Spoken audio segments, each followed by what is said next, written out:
கல்யாணமாகி 9 வருடங்களுக்கு பிறகு கிருஷ்ணமூர்த்தியும் சித்ராவும் ஹாலில் அமர்ந்திருக்கிறார்கள். அப்பொழுது தன்னுடைய தோட்டத்தின் வழியாக 30 வயது உடைய ஒருவர் வருகிறார். முகத்தில் சோகம், தட்டில் சில்லறைகளும் பணமும் ஊதுபத்தியும் கொஞ்சம் புஷ்பமும் அதிலே இருக்கிறது. யாரப்பா நீ என கேட்டவுடன், ஊருக்கு புதுசுங்க, வேலை தேடி வந்தேங்க, என் மனைவி காலையில இறந்து போயிட்டாங்க, பணத்தை எடுக்க காசு இல்ல, பெரிய மனுஷங்க உதவி பண்ணணும் என்று அந்த பாத்திரம் பேசுகிறது. சொன்ன உடனேயே மனைவியின் மரணம் என்பது உடனே கேட்பவரை உழுக்கும் ஒரு சம்பவம். அதனால் ஏதாவது கொடுத்து அனுப்புங்கள் என்று சித்ரா கிருஷ்ணமூர்த்தியிடம் சொல்லுகிறார். கிருஷ்ணமூர்த்தி உடனே கேட்காமல் எதையும் கொடுப்பவர் அல்ல. விசாரிக்கிறார். எந்த ஊரப்பா என்று. இங்கதாங்க, கோகுலப்பாக்கம் பக்கத்துல. சரி, அட்ரஸ சொல்லுப்பா. ஊருக்கு புதுசுங்க, பெங்களூரு வந்து 3 நாள் தாங்க ஆகுது, அட்ரஸ் சரியா தெரியலங்க, சினிமா தியேட்டர் பக்கம் 3வது கிராஸ் என சொல்லுகிறார். 3வது கிராஸ்னா எந்த கிராஸ் தெளிவா சொல்லுப்பா.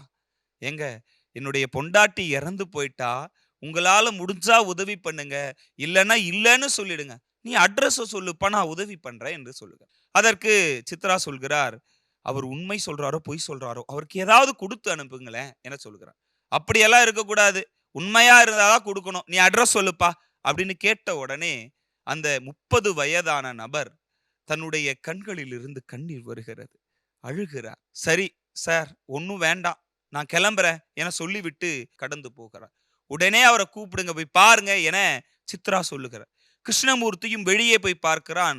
சற்று தூரத்தில் நடந்து போன அவர் கண்களில் வந்த கண்ணீரை தன் சட்டையால் துடைத்து கொண்டு போகிறார். சித்ராவிற்கு மன வருத்தம். அவருடைய முகத்தை பார்த்தா பொய் சொல்ற மாதிரி தெரியலைங்க என சொல்லுகிறார்.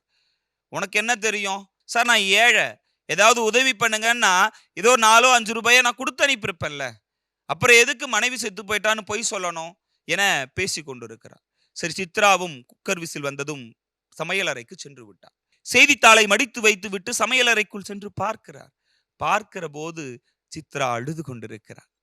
இப்ப எதுக்கு அல்ற, ஏன், என்ன நடந்து போச்சு, அவனுக்கு நான் உதவி செய்யலன்னு அல்றியா என கேட்கிறார். இந்த வார்த்தை இந்த சமூகம் இன்னைக்கும், இந்த மனசாட்சி உள்ள ஒருவருக்கும் இது தெரியக்கூடிய வார்த்தை. அவ சொல்ற வார்த்தை என்ன சொல்றா அப்படின்னா, யாரோ ஒரு ஜீவன், ஏதோ ஒரு துக்கம், அந்த துக்கத்துல கொஞ்சத்தை எனக்கும் கொடுத்துட்டு போயிட்டான். இன்னைக்கும் யாரோ ஒருவர் துன்பப்படுகிற போது நம்ம பார்க்கிறோம்னா, நம்மை அறியாமல் நம் கண்களில் இருந்து கண்ணீர் வரும்.